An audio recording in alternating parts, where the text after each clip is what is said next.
मैं doctor CL महावर आज BA part secondary के छात्राओं को मतीराम के बारे में बताने जा रहा हूँ। ध्यान से सुनिए।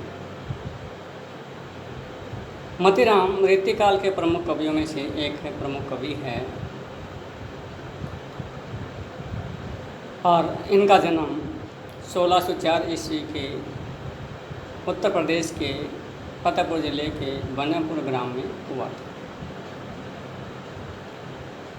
पिता का नाम श्री विश्वनाथ त्रिपाठी था। रीतिकाल के जितने भी कवि थे वो सारे के सारे कवि किसी न किसी राजा के राज दरबारी कवि रहे। तो उसी परंपरा का निर्वाह है मतीराम ने भी किया। मतीराम भी एक नहीं अनेक राजाओं के राज दरबार में रहकर अपनी कुशलता का, अपनी बुद्धि का, अपनी काव्य कला का परिचय दिया। मतीराम सर्वप्रथम मुगल सम्राट जहांगीर के दरबार में राज्य से प्राप्त किया और अपनी बुद्धि के बल पर राजा को प्रसन्न किया। इसके पश्चात बूंदी नरेश राव भाव सिंह हाड़ा के दरबार में रहे। इसके बाद कुमायूं नरेश ज्ञानचंद बुंदेलखंड स्थित श्रीनगर नरेश स्वरूप सिंह बुंदेला के दरबार में दरबारी कवि रहे। इस प्रकार हम देखते हैं कि मतीराम किसी एक राजा के दरबार में ही नहीं रहे बल्कि अनेक राजाओं के दरबार में राज दरबारी कवि रहे। तो इस बात से पता चलता है कि वास्तव में मतीराम कुशाग्र बुद्धि,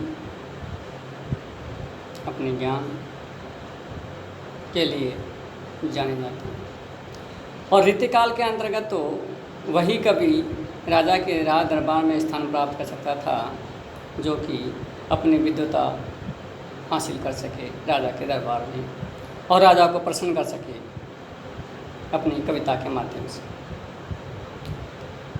वही व्यक्ति राजा के राज दरबार में राजा से प्राप्त कर सकता था।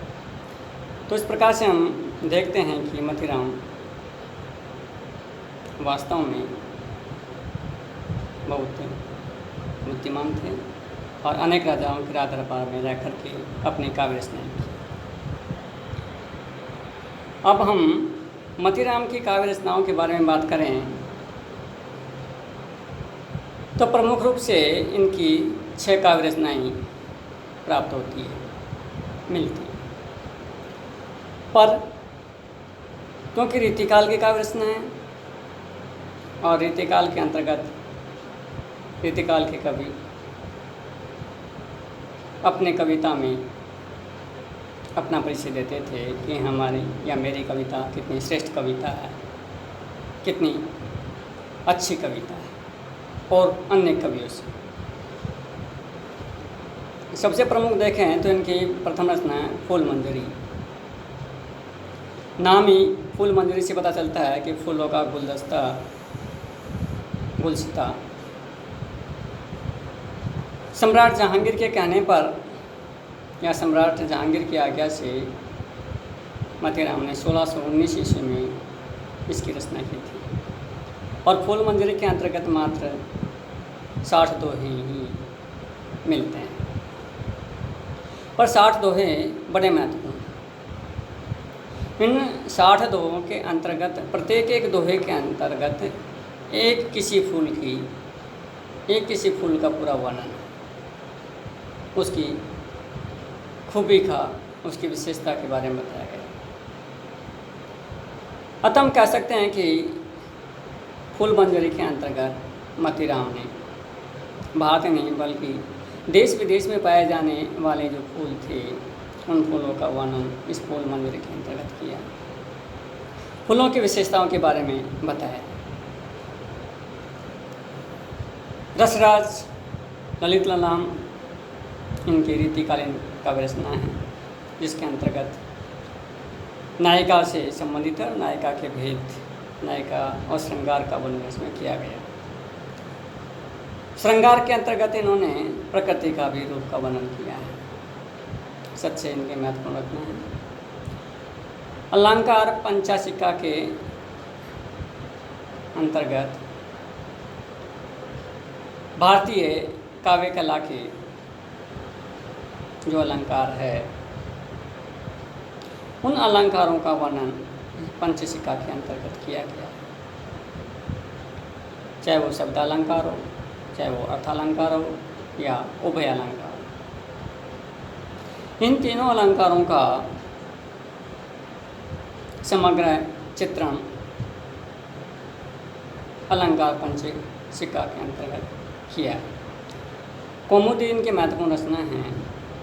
इस प्रकार से हम देखते हैं। अकमतिराम रीतिकाल के महत्वपूर्ण कवियों के अंतर्गत अपना महत्वपूर्ण स्थान रखते हैं और नायिका की विविध रूपों का, नायिका की विविध नायिकाओं का वर्णन कवि अपने काव्य के अंतर्गत करता है। श्रृंगार के दोनों रूप, चाहे श्रृंगार स्वरूप हो चाहे वियोग, दोनों रूपों का वर्णन मतीराम ने अपने काव्य के अंतर्गत किया। क्योंकि प्रकृति का प्रेमी था और फूल मंजरी तो इनकी फूलों से संबंधित थी ही, इसलिए हम कह सकते हैं कि मतीराम के काव्य के अंतर्गत प्रकृति चित्रण भी देखने को मिलता है। इनका प्रकृति चित्रण भी बहुत अच्छा चित्रण है, इसलिए हम कह सकते हैं कि रीतिकाल के कवियों में मतीराम का श्रेष्ठ स्थान है। इनके प्रमुख रूप से छह रचनाएँ मिलती हैं: फूल मंजरी, रसराज, ललित ललाम, सतसई, अलंकार पंचशिका, कौमुद। आज हम मतीराम के जीवन और रचनाओं के बारे में बताएंगे, बाकी बात।